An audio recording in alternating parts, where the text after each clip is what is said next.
প্রত্যেকদিন সকালবেলা ঘুম থেকে উঠেই ওই একঘেয়েমি কাজ, রান্না এগুলো করতে করতেই কিন্তু আমাদের সারাটা দিন কেটে যায়। তবে আজকে আমার একদম ইচ্ছা করছে না রান্না করতে। কিন্তু খেতে তো হবেই। তো চলুন তার জন্য একটা একদম ফাঁকিবাজি একটা রেসিপি আপনাদেরকে দেখিয়ে দিই। এখানে আমি ছোটো কাপের 1 কাপ মসুর ডাল ভালো করে ধুয়ে নিয়ে এটা প্রায় 1 ঘন্টা মতো হয়ে গেছে, জলে ভেজানো আছে। এখন একটা কড়াই নিয়ে নিয়েছি, মানে যে পাত্রে আমরা রান্নাটা করব সেই পাত্রটা নিয়ে নিয়েছি। এবারে এর মধ্যে এই জল থেকে ছেঁকে এই মসুর ডালটা প্রথমেই কড়াইতে নিয়ে নিলাম। এর সাথে আমি আরও কিছু উপকরণ নেব, যেমন এর মধ্যে নিয়ে দিচ্ছি আমি আলুটাকে খোসা ছাড়িয়ে নিয়ে একটু লম্বা লম্বা করে, যেমন আমরা আলু ভাজা কাটি সেই রকমভাবে কেটে নিয়েছি।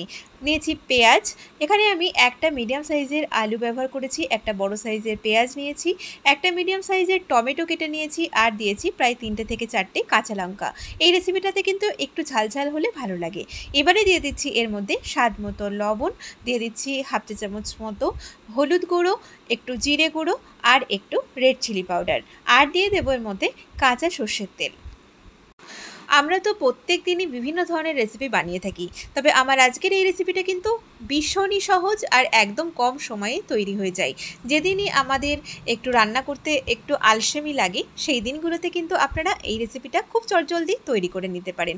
এখন এটাকে আমি ভালো করে একটু হাত দিয়ে মেখে নেব, যাতে টমেটো আর পেঁয়াজটা আমাদের বেশ ভালো নরম হয়ে যায়। তো এখন এটাকে একটু সময় নিয়ে ভালো করে আমি মেখে নিচ্ছি।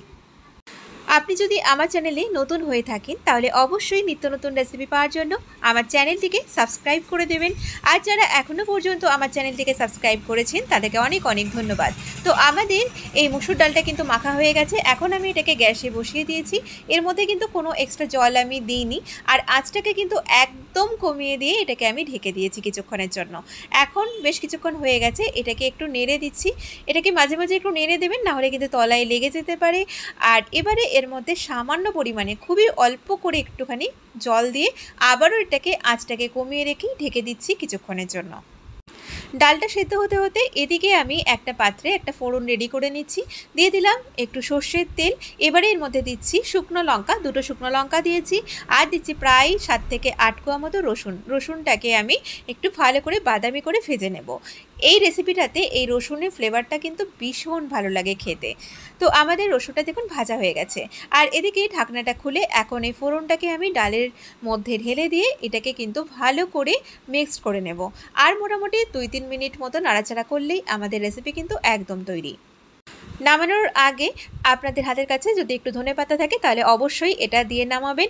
আর এটা আপনারা গরম গরম ভাতের সাথে পরিবেশন করুন বা রুটির সাথে, এমনকি এটা মুড়ির সাথেও খেতে কিন্তু খুবই ভালো লাগে। তো আমার আজকের এই রেসিপিটা কিন্তু একদম তৈরি। যদি রেসিপিটা ভালো লেগে থাকে অবশ্যই ভিডিওটাতে লাইক, শেয়ার, কমেন্ট করবেন, আর চ্যানেলটিকে সাবস্ক্রাইব করবেন নিত্য নতুন রেসিপি পাওয়ার জন্য। আপনারা সবাই খুব ভালো থাকবেন। আমি আবারও হাজির হব নতুন কোনো রেসিপি নিয়ে বা নতুন কোনো ভিডিওর সাথে। নমস্কার।